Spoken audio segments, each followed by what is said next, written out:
Welcome to episode 2, where we are going to talk about a very simple trick that you can do to write emails really quickly, really easily. But before we dive into that, I want to share the story that prompted this particular episode. So I would say on any given week, I have at least one version of this conversation. It goes along the lines of this. Lise, I am not sending emails. I started sending them and then I got in my head and I haven't been able to write an email since. What do I do? How do I get my email back on track? So there are variations on that, right? There are things where someone's just like, email's just too hard. I have nothing to say. Yet they're all over social media or they have a long form content platform. At the end of the day, if you're struggling to write emails, it's often because we think that emails have to look different to what we're already doing. Most of us,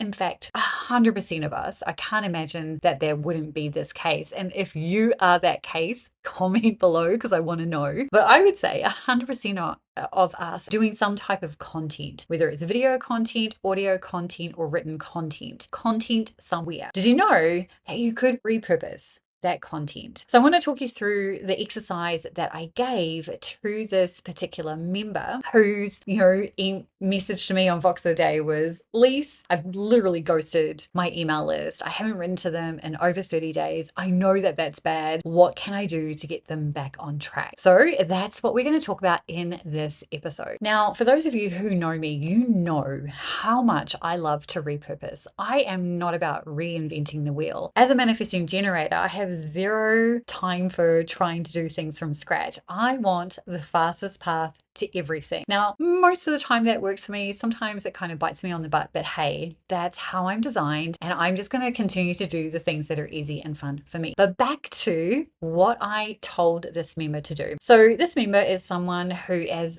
on Instagram every single day, right? She posts at least one content post, as in just, a written post, maybe sometimes with an image, not always, and at least one reel. So she's doing that at least twice a day and it's all scheduled out. So I said to her, I want you to go back for the last 30 days and have a look at your Instagram posts and reels. And I want you to open up a Google Doc and literally copy and paste all the text that you've written and link to the reel. And if there is a caption that goes with the reel, pop that in there as well. So she went ahead and did that. Then I said to her, it's really simple. The way that you kickstart your email again is number one, you're going to send an email that says, hey, I'm so sorry I ghosted you, right? This is the thing that I think keeps most people stuck on the email side of things, is that they think that the other person on the other end of the email is going to think something bad. But here's the thing, no one really cares about what you're doing. And I mean that in the nicest possible way. We only care about what impacts us.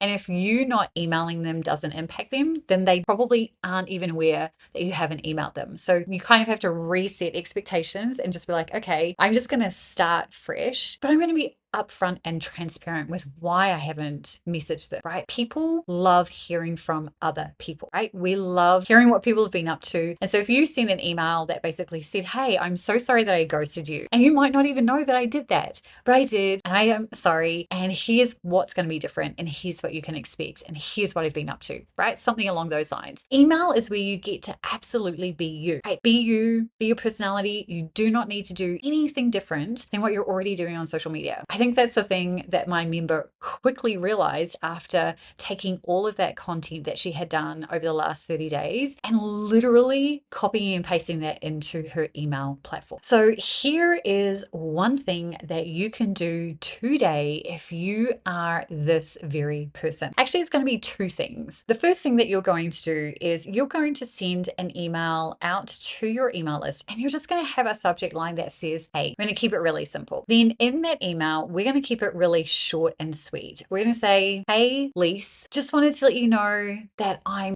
coming back online and I'm super excited. You can expect an email from me tomorrow. In the meantime, what I would love for you to do is reply to this email, yes, if you received it, and if you didn't, reply no. That's it. That's all that email is going to say, and then you're going to sign off. Now, no links, nothing like that aside from your unsubscribe link, right? That's by default. So you're going to send that email. You're going to get a whole bunch of people responding. Yes, you're going to get some people saying, why would I respond? No, if I didn't get it because I wouldn't have seen it. But that's the whole game of this, right? It's a little bit of fun. Then what you're going to do is you're going to go to your content platform. So you can do, like I told my member, if you're on social media, you can go and grab everything that you've done in the last 30 days. And if that feels overwhelming, just do the last 7 days. Pop it into a Google Doc. And then literally what you're going to do is you're going to copy and paste whatever you wrote and send it in your email. You're going to need to tweak it just a little bit because obviously if you're pointing to an image and you haven't included the image in the email, or if you're doing a reel but there isn't a reel in the actual email, you've got to think about the context, but the content gets to stay the same. Now, if you are doing long form content like a blog, a podcast, or a YouTube channel, then you've got plenty of content to work with. You can literally grab your blog post,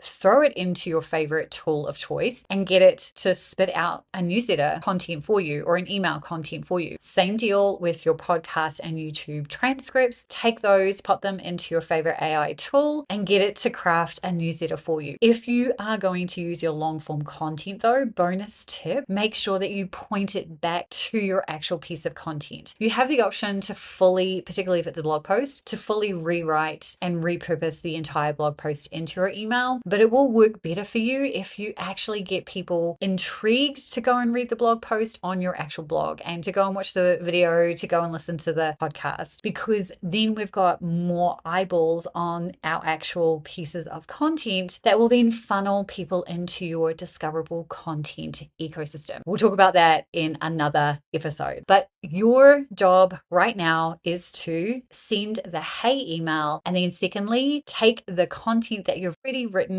and schedule out your next 3 emails. And that should be once a week. Your audience needs to hear from you once a week minimum. More if you can handle it, but at a minimum, you can absolutely do once a week. Thanks again for joining me for another Simple Success session. If you love today's quick win and you want my eyes on your emails, I would love to have you come join me in the feedback loop, where you get 30 days of coaching, accountability, implementation via daily feedback and weekly Voxer coaching for 30 days straight. It's just $100 US, and it's kind of like having your business bestie in your back pocket. All you have to do is head to hustleandgroove.com/feedback to learn more. And remember, your business does get to be easy and fun. See you next time.